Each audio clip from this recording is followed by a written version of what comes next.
Hey, you're listening to the wrong podcast. Topics today include pronunciation, proselytization, and praise. Wrong! It's the wrong podcast, but we'll make it right. Spinning the world in a whole new light. Witty, wild, and a little askew, and the one who's right, it might be you. It might be you. Hi, I'm Tim. I'm here to talk about politics, culture, religion, sports, and anything else you're not allowed to talk about in polite company. Issue number 1! Turbo Boost. If you're anywhere close to my age, you will remember the show Knight Rider. I loved Knight Rider. It was the best thing that could ever have been put on TV as far as I was concerned, except for one thing. One thing was better, and that was the A-Team. I'm pretty sure I would hate both of these shows today. There's no way I'd watch these as adults. If they brought these shows back, there is like a 10% chance I watch more than one episode of either one of them.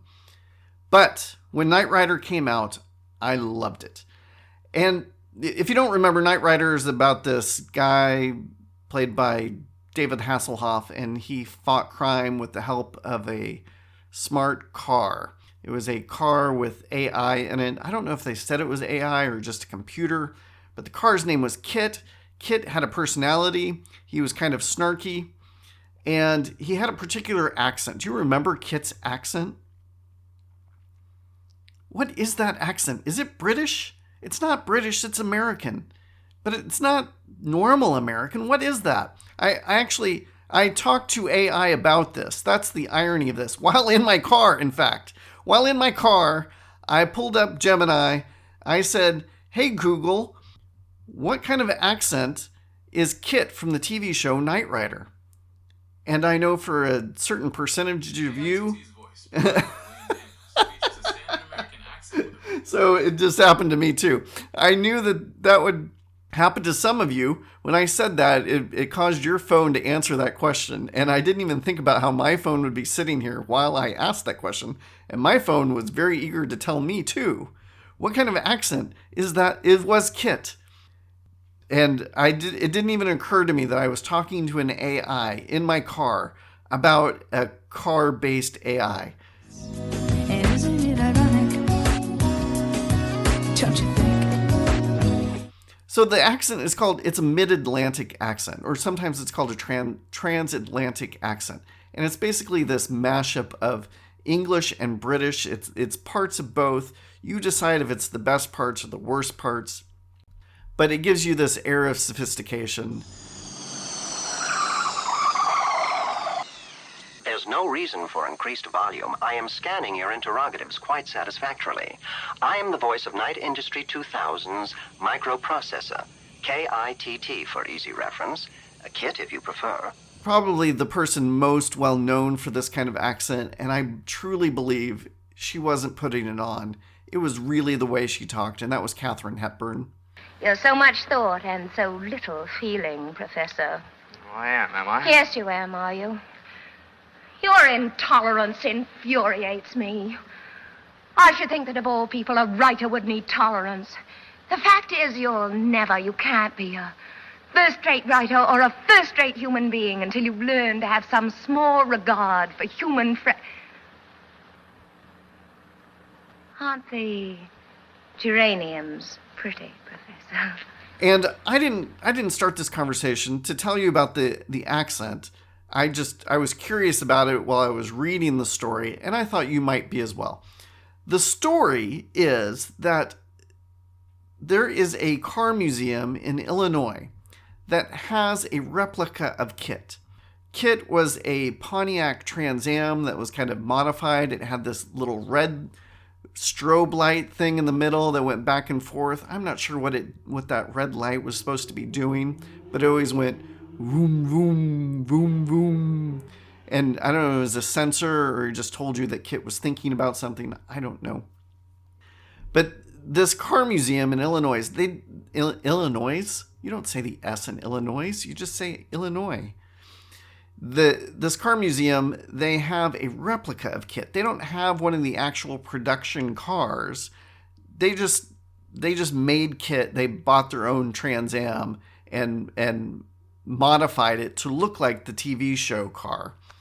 And apparently there were like 20 cars that were made for the TV show that did the turbo boost thing. It would fly in the air and jump it. So they had to have the stunt version and the nice waxed floor model version. They made 20 of these cars. There's 5 of them left.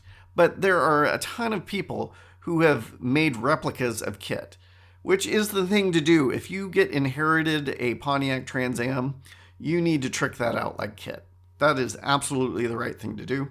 So this museum has a car that looks like KITT, and the license plate says Knight because that's what KITT's license plate said. And they got a ticket from the state of New York because their car was driving around going 10 miles over the speed limit. And New York tracked them down and sent them a ticket. The only problem is that this car does not run. It sits in a museum. It's not driving around the state of New York. It's sitting there. Somebody else has a replica of KITT with the California license plate Knight, and they were driving around and they were going 10 miles over the speed limit. And for some reason, the state of New York sent the ticket to this museum in Illinois. And what's really funny about this is that somebody actually owns the personalized license plate in California that says the word Knight, K-N-I-G-H-T, and they don't have a replica of KITT. They've got some 2012 Mercedes-Benz, and their last name happens to be Knight. And I don't know how somebody let this license plate go free, if they originally owned it from the TV show, or if it was always fake license plates from the get-go. But this seems like a great license plate to own, and if you're going to own it, you better buy a Pontiac Trans Am. Not some 2012 Mercedes-Benz. That's dumb. Anyway, the state of New York didn't send it to the person in California with the actual license plate with a different car. They sent it to some museum in Illinois that had an unregistered car that had some novelty license plate on it. It doesn't make any sense. Somebody had to do some work to figure out where to send this speeding ticket. And the best they could come up with was this museum. They should have just asked AI where to send the speeding ticket.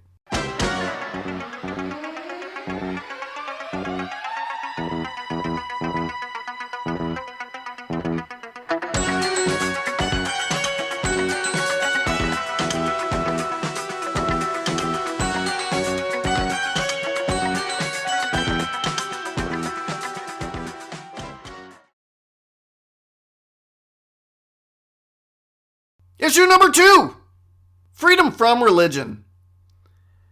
Listener Robert, he sent me an article from the Wall Street Journal, and it was written by this man named Avatans Kumar, and he was representing the country of India.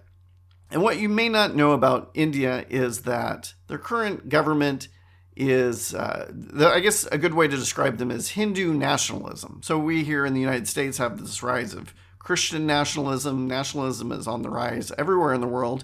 And of course in India, any sort of nationalism would be tied to Hinduism. And because of their Hindu nationalism, they have made it difficult or illegal to change religions. They say, nope, can't happen here. If you're Hindu until you die. You're not allowed to switch to Islam or Christianity or any other faith. And the Religious Rights Commission of the United States government and many other religious rights organizations have criticized India for this. And Kumar was tasked with defending India or giving a different take on this. And he says, hey, you need to have Hindus on these commissions because we don't believe in proselytization. And this is the kicker line from his opinion piece in the Wall Street Journal, which I will link to. You can find that link in the show notes. You should just know that the Wall Street Journal does not want you to read anything. unless you've paid for it. But if you have a Wall Street Journal subscription, this is available to you. So this is what Mr. Kumar has to say. From the perspective of non-proselytizing religions, people have a right to stay in their religion and not be bothered by those who wish to convert them. Have you ever noticed that the British have a certain way of saying the word stupid? Excuse me, it's not the British, it's not the Welsh people or the Scottish people, it is specifically the English people. The English people have a way of saying the word stupid that just, it cuts. Oh, it cuts so hard. The way it's stupid. I can't even do it. But if I could, that is what I would say about this article. This is stupid. I'm not saying Mr. Kumar is stupid, because he is not. He's clearly an intelligent man based on the quality of his writing. And I am not saying India is stupid. I am not saying Hinduism is stupid. I am saying this article is stupid. It is stupid, stupid, stupid. And it is unlike me to say something like that. I want to be open. I want to be intellectually humble. I want to hear people out because maybe I'm missing something.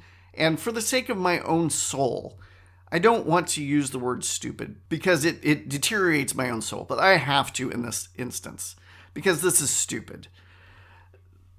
Let me just point out that this is contradictory. It's self-contradictory.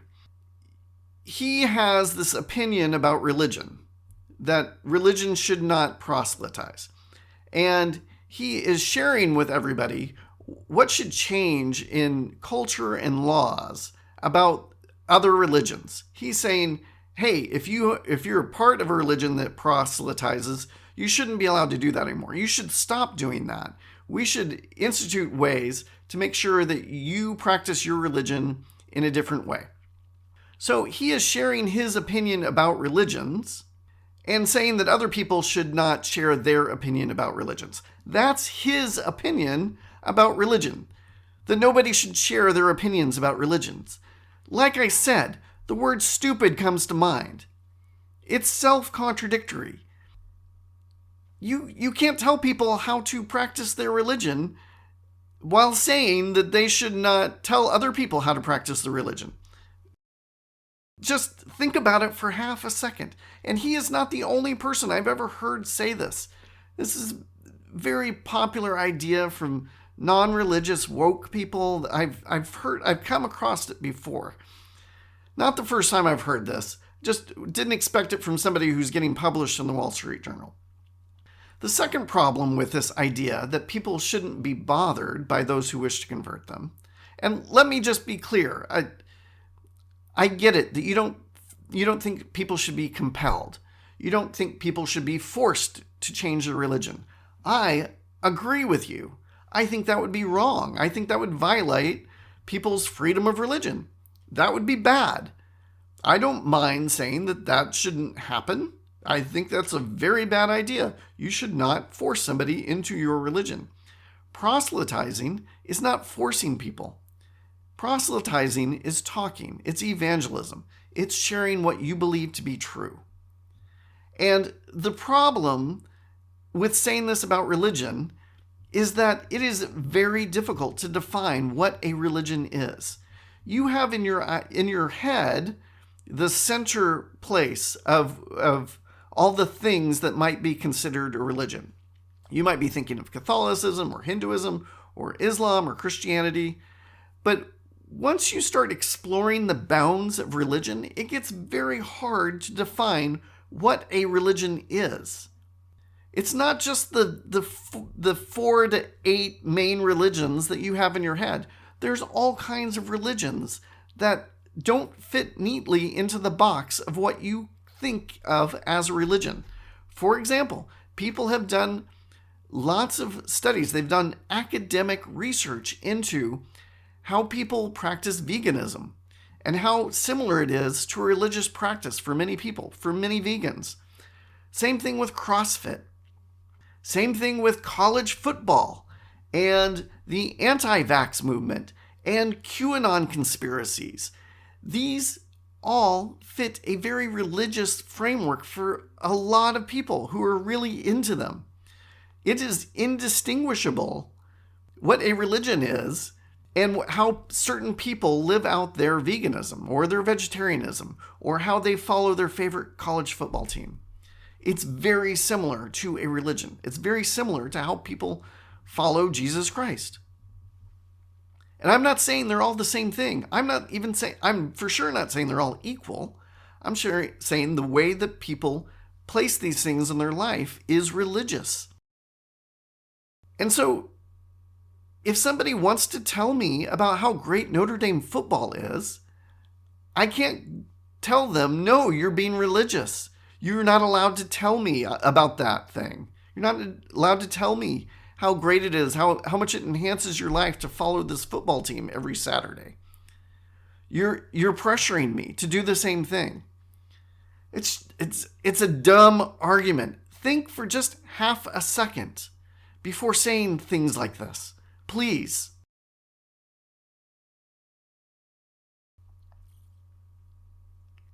Hey, it's time.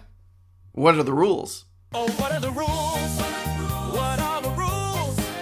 Don't touch my fries or my garden tools. Oh, what are the rules? Yeah, I got my quirks. Follow them closely. Have you noticed and I that promise sometimes it when works. things switch over in a system, everything's a little bit worse for a while?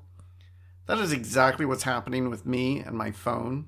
I have an Android, and recently they switched the Google Assistant over to Gemini, their AI tool. And so now AI wants to help me with all the things that my phone had already figured out how to do. And the thing that's driving me nuts right now is that every time I ask it to help me text the lovely Wendy while I'm driving in the car, it says, you have multiple numbers here. Which number do you want to use? Do you want to use the mobile number or this other number? Never, ever before did it ever ask me which number it wanted. It always knew to text the mobile number. And I said, I want you to always text the mobile number. To which Gemini responded, great, I'll remember to do that. If there's other things you want me to remember, you can find them in the saved memory function or something or other like that. You can see everything you tell it to remember. So great, it's going to help me remember to always text Wendy's mobile number from now on. Kudos, AI. We needed you for this. So, the reason I was texting the lovely Wendy is because we only had one stamp. And so I said, text the lovely Wendy, and it said, what do you want to text her? And I said, I only see one stamp in the secretary. Does that seem right? And instead of sending the text message, Gemini said, I'm not sure what a secretary is. Is that some sort of furniture? Maybe if you tell me what it is, I can help you determine whether or not you need more stamps. I didn't want it to answer the question. I wanted it to send the question. So I re-emphasized that it was texting the lovely Wendy and to send the question. It did so. And then I said, I've got a new rule for you. From now on, when I'm texting somebody a question, I want you to send the question, not answer the question. That's the new rule. Remember, I want to know what's wrong with you. What's wrong with you? If you'd like to submit a question, topic, or tell me how I was wrong, you can email me at listen@thewrongpodcast.com or submit a comment at my website, thewrongpodcast.com. And help me spread the wrong message. If you like what you hear, share it with your friends. And don't forget to hit that subscribe button. That really does help. Now it's time for my favorite part of the show. I was wrong. I was wrong. Oh, I was wrong.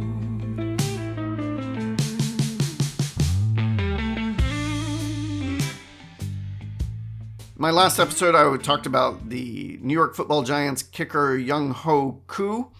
And listener Brian wrote in and said, Asians are allowed to play football?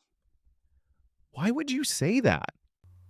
Because it's true, Brian. Asians are allowed to play football. And how dare you think they're not allowed to play? Just kidding.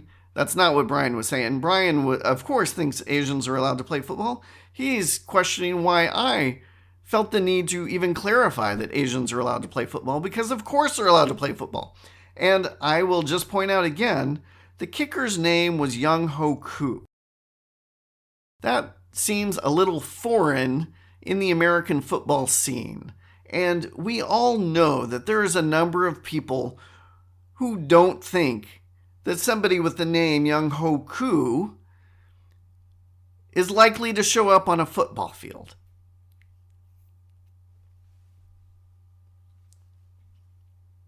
Issue number 3, gratitude. I recently said something on Facebook. I had this comparison of Joseph Smith and Donald Trump. Not important for this episode, but a friend of mine is, she's somebody who grew up in the Community of Christ, the Reorganized Church of Latter-day Saints. It's the second largest group of Mormon churches. And she wrote to me, and I thought this was a great topic for discussion. So with listener Lisa's permission, here is what Lisa had to say to me. And it doesn't have anything to do with Joseph Smith. That's just what kind of kicked off the conversation between us. There is something that has bothered me for a long time. It seems like a lot of the evangelicals are so down on Trump. But Donald Trump has paid evangelicals the utmost respect by making possible the one thing they have always said they wanted, and that was the most important thing to them. Donald Trump put the Supreme Court justices on the court that sent Roe v. Wade back to the states. In my opinion, all the other politicians who came before him played the evangelicals. They talked like abortion was this big evil, and then after they were elected to office, completely blew the evangelicals off. They played them for fools. I remember going to a Marco Rubio rally and really wanting to hear talk of plans for the economy, jobs. But the warm-up speaker instead starts talking about banning abortion. I'm against abortion too, but I thought there were other, more urgent issues that needed to be discussed. That's all I ever heard from the evangelicals. Trump has given them the one thing they wanted most, and that they said was the most important thing to them.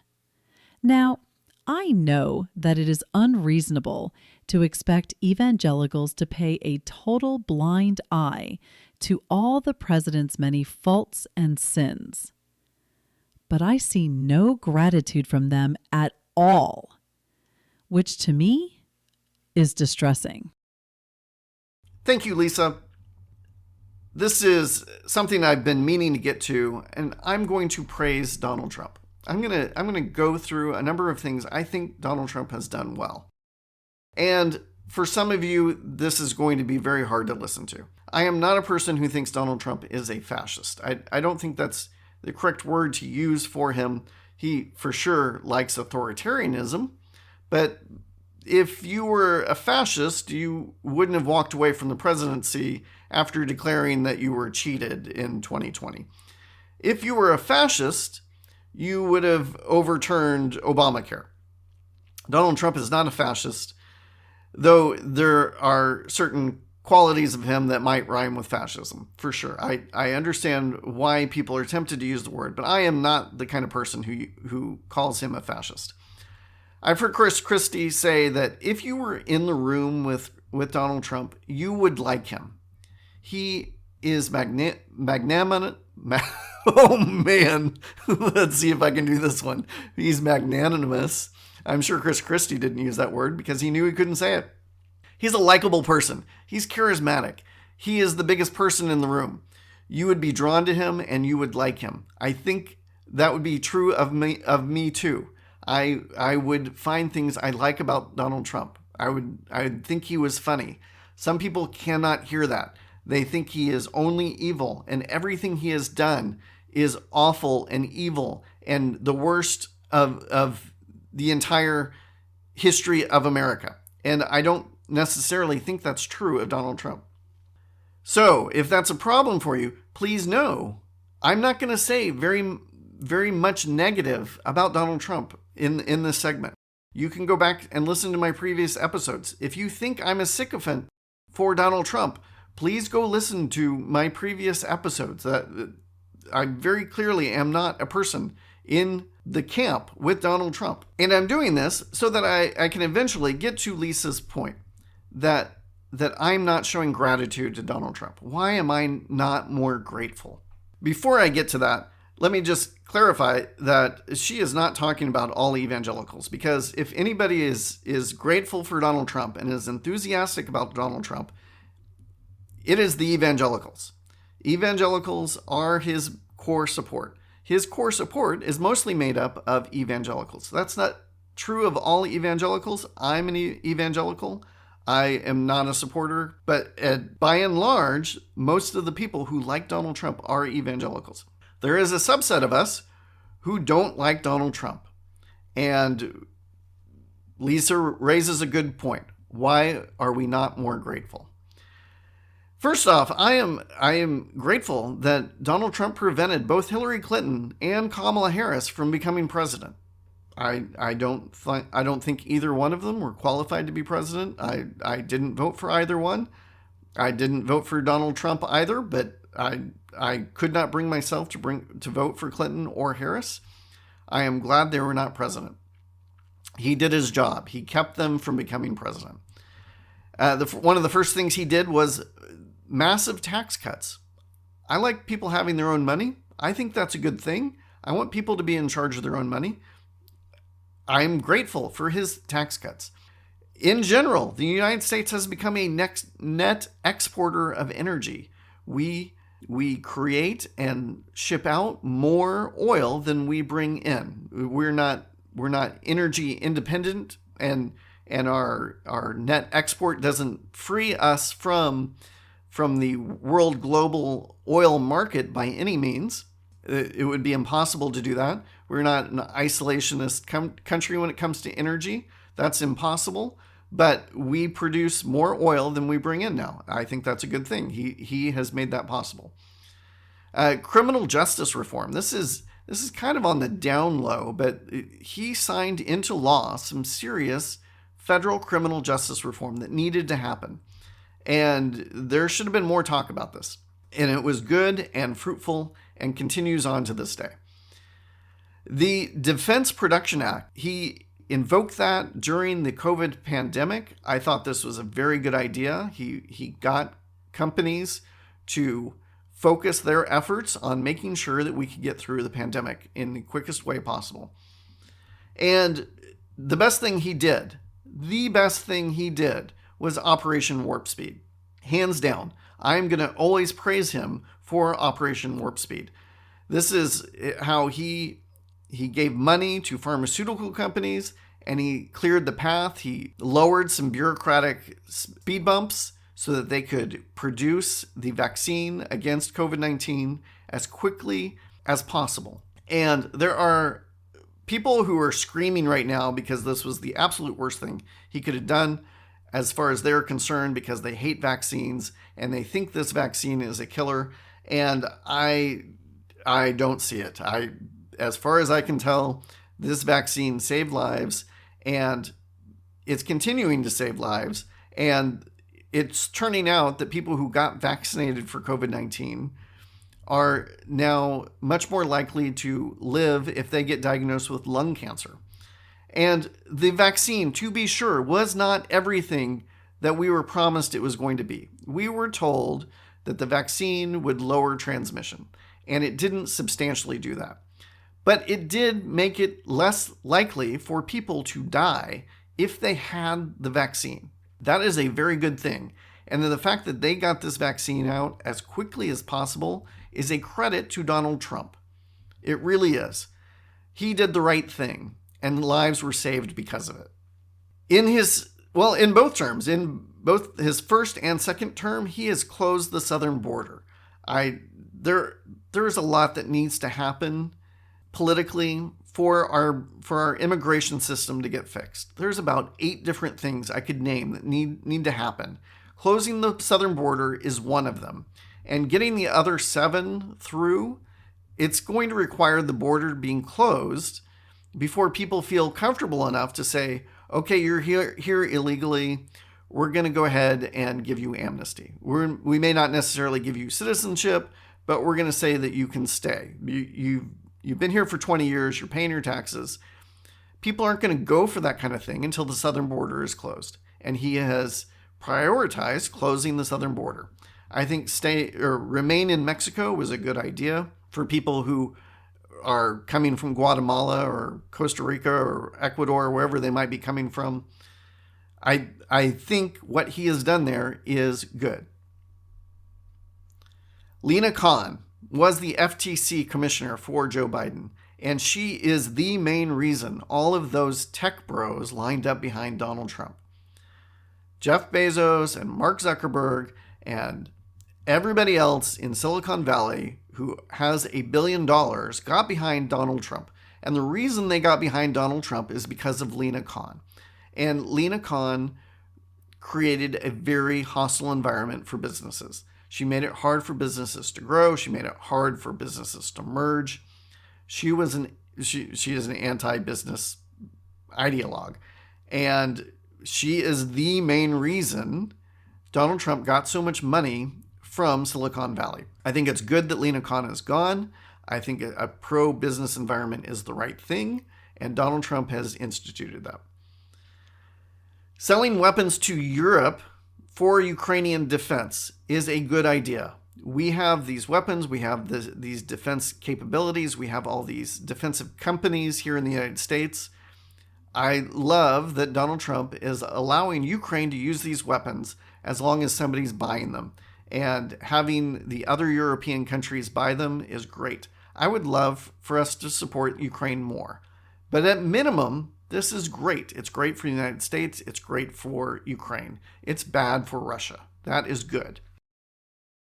The return of the Israeli hostages. You cannot underestimate what Donald Trump did to make that happen. He supported Israel. It's clear the United States was supporting Israel in intelligence and in weapons and allowing Israel to buy weapons. And Donald Trump was putting the right political pressure on Iran and Hamas and Hezbollah. And eventually, the hostages were returned. Not all of them living, but their bodies were returned. It is a good thing that those hostages were returned. Donald Trump deserves praise and gratitude for that. Along those lines, the destruction of Hamas has been a very good thing. The October 2025 bombings of Iran and their nuclear facilities was a very good thing. That worked out. That went well. That led to the Israeli hostages being returned. Weakening Iran in a number of different ways was an important step into defeating Hamas. And Donald Trump has ended wokeism. Donald Trump is responsible for wokeism. Wokeism was always there. It will remain there. It's always going to be here in some form. Wokeism was a overreaction to Donald Trump. Progressives didn't know what to do about Donald Trump, what to do about their strong feelings about somebody like Donald Trump coming to power, and they overreacted and they became self-righteous, and they created cancel culture in a reaction to Donald Trump. And political parties only change when they lose. That's the only way you're ever going to see a political party do something different. And Donald Trump getting elected for the second time made it very clear to progressives that wokeism wasn't working and they needed to cut it out. They needed to turn down the volume because all it did was cause Donald Trump to come to power once again. And then finally, Donald Trump nominated Kavanaugh, Gorsuch, and Comey Barrett to the Supreme Court. And because of them, Roe versus Wade was overturned. Roe versus Wade was a very problematic Supreme Court decision. the Supreme Court basically invented law and passed this thing called Roe v. Wade, which required abortion to be legal in all 50 states. And overturning Roe doesn't mean that abortion is now illegal. It means the states can set their own laws about it. And it is the first step into making abortion unthinkable in the United States. It is not the last step, it is the first step. And before I get more into Roe versus Wade, I want conservatives on the Supreme Court. Conservatives on the Supreme Court, Federalist judges who are members of the Federalist Society, they believe that you have to follow the rules. That's the basic idea of conservatism. If it's written down, then you do that. Whatever the rule is, you do it. And it doesn't matter if it's bad or good. The court, the judges are umpires. And if the rules need to change, we have a mechanism to do that through Congress. And judges don't get to pick their own rules. They don't get to decide what's just. You trust the American people to come up with what is good and just and praiseworthy in the law. And it's not right for judges to do that. It's only right for judges to say what the law says. And they have come out with a number of decisions that I have really, really liked. And many of those decisions have really hurt Donald Trump because Donald Trump doesn't believe in democracy, really. He is a democratically elected president, and he is operating mostly within the bounds of our democracy, but he would prefer something different than democracy. It gets in his way. He doesn't want to work with Congress, and he has tried to overcome Congress many times, and this Supreme Court has ruled against him more than any other president. He gets slapped down by the Supreme Court more frequently than any other president in the history of the United States. And it's because these conservative judges that he nominated say you have to follow the rules. And Donald Trump is not a big fan of the rules all the time. So these judges, they recognize that Roe v. Wade was invented out of thin air. It invented precedent and invented rights out of thin air that weren't written down, and they overturned it. And a friend of mine said, if Caligula himself was responsible for overturning Roe versus Wade, I would be grateful. And I feel the same way. I am grateful. I am grateful. I will say it right here for you, Lisa, and everybody else. I am grateful that Trump nominated these 3 justices and that Roe v. Wade was overturned. He did the right thing. It is one of the best things he did. I guess I earlier said Operation Warp Speed was the best thing he did. I'll take that back. It was the second best thing he did. The best thing he did was nominate these 3 justices to the Supreme Court. Earlier, I said that overcoming abortion does not end with overturning Roe versus Wade. It's the start. It's the first thing that needs to happen. There is a cultural and legal problem that both need to be overcome.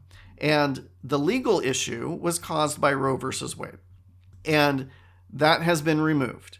We have a door open now. The problem is we have to get the rest of the culture to walk through the door. And it is very difficult to solve the cultural problem when you have a womanizing bully as the leader of the pro-life movement. The culture is not likely to walk through the door of ending abortion with you if they don't trust the guy who's leading the cause. And this is one of the things that bothers me most about Donald Trump is he doesn't believe in the right process. Process is important. You have to convince people to go along with you. And if you don't follow the rules, then people are going to reject what you want to do. They're going to recognize that you're not following the rules, and they're not going to go along. People don't like bullies. They're not going to go along with a bully. I think the United States should make Greenland a territory of the United States. I think that's a good idea. When Donald Trump started saying that he wanted that too, I thought, oh no, this is awful. Because now people are going to go against it just because he said that he wants to do that. And then he went about it in the worst way possible. You don't make Greenland a territory of the United States by telling your own allies, maybe we'll just attack you and take it from you. That's a bad idea. That's the worst way to get it. We should buy it. That would be a good idea. We have enough money to buy it. It would be to our advantage over the long haul to buy it. But to attack an ally, to attack a friend and take it from them, that's a bad idea. You aren't going to have friends for very long. You need your friends. In the same way, I don't want Donald Trump leading the charge for ending abortion. He is going to do it in the worst way I can imagine. And people are going to hate the very idea because they're not going to want to go along with him. I don't know if you've noticed this. Donald Trump isn't a very popular politician. He's extremely popular with the 30% of people who like him. And he caps out at that 30%. He might be at 34% right now. You can't get things done with 34% of the country on your side.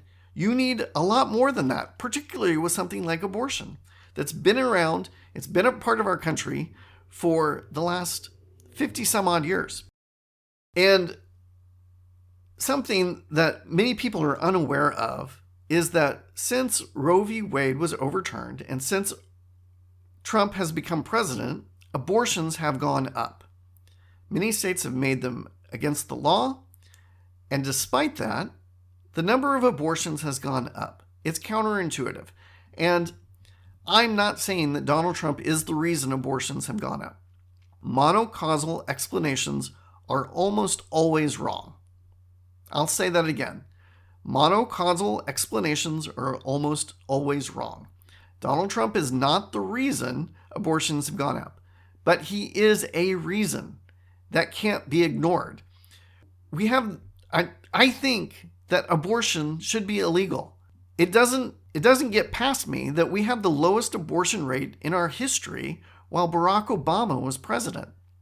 There were reasons that made people think that hope was available to them. They had some reason to think that they could bring unwanted children into healthy, productive lives without killing them early. There's something about the current economics and social and cultural environment that make people think that abortion really is probably the best idea for them. And you cannot ignore how Donald Trump has affected the culture of the United States. As far as him following through on getting Roe versus Wade overturned, you need to understand that this was a fluke of history. He is the only president to get to nominate, I should say, the only president in modern history to get to nominate 3 justices in his first term. That doesn't happen. Roe versus Wade only got overturned because he was able to nominate 3 justices.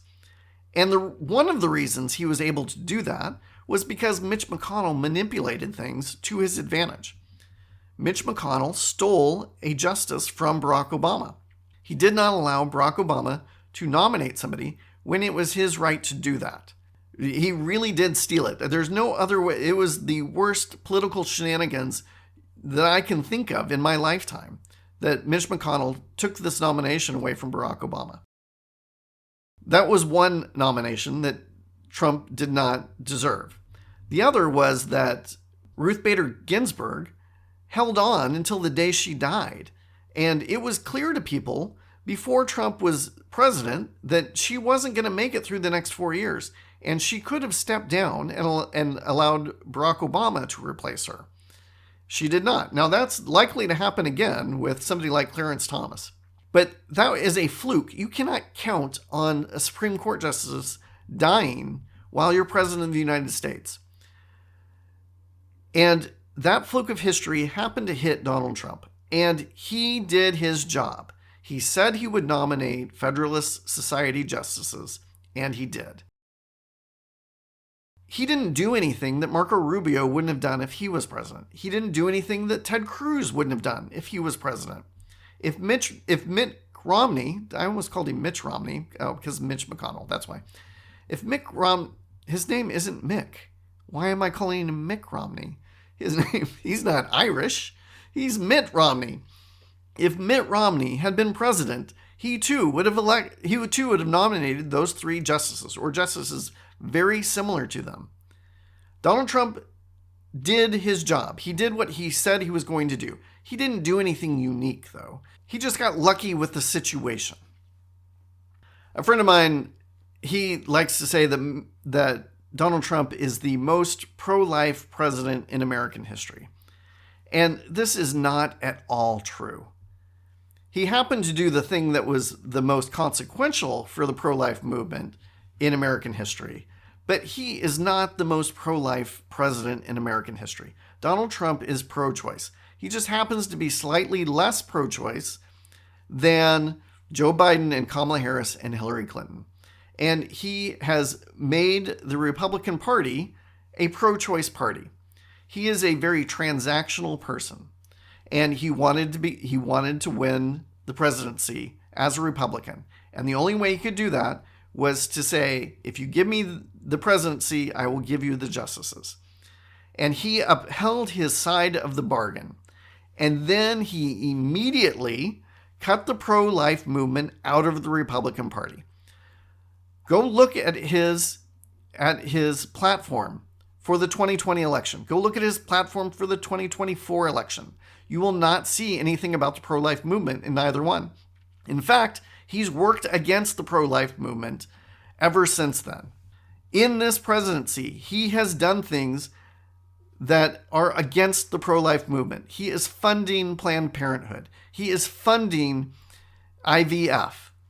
He is not preventing the abortion drug from being shipped nationwide from anywhere in the country. He could shut that down. He is not doing that. He is a pro-choice president. The Republican Party is no longer a pro-life party, and it is extremely difficult legally and politically for the pro-life party to move forward without one of the 2 major parties in its corner. There's no political path forward. There isn't a pro-life party available to the pro-life movement. And that is something that needed to be considered when nominating Donald Trump. What are we going to do when this pro-choice person cuts us out? And he did. It was short-term gain for long-term disadvantage. And I have to ask, what does gratitude mean?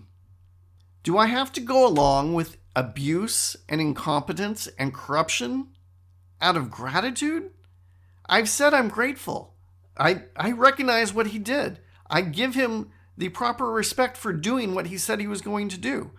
But now that he's done it, and he's cut me out, he's cut the pro-life movement out of the political landscape,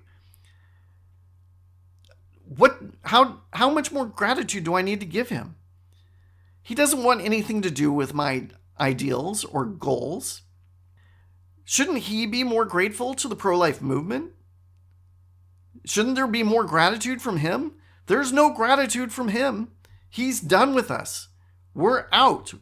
He doesn't want anything to do with us anymore. The deal is over. He is the one who ended it. I'm going to give an analogy. Some people, not you, if you're listening to this podcast, this is not you at all. You're smart. You're savvy. You know how to metaphor. Some people don't know how to metaphor. This is an analogy. It is a metaphor. I am not saying that Donald Trump is a child abuser. This is a metaphor. But imagine a woman, the one thing she wants more than anything in life is to become a mother. She wants children. And a man helps her become a mother. What does she owe the father of her children? She owes him some gratitude, to be sure. He made her a mother. He gave her children. But what if that man goes on to hurt her children? What if he becomes abusive? What if he is doing everything he can to make sure that her children don't flourish? What kind of gratitude does she owe him? She will always have to say, yes, he's the father of my children. I am grateful that I have children. I am grateful that these children are in my life. But if he's going to hurt her children, if he's going to prevent them from flourishing, she has to walk away from him at some point. She has to point out that this person is not helping me. This person is not helping my children. He's not helping the things I care about the most. But I could be wrong. If you think I am, let me know. Let me know why. I had fun, and I hope you did too. Bye-bye.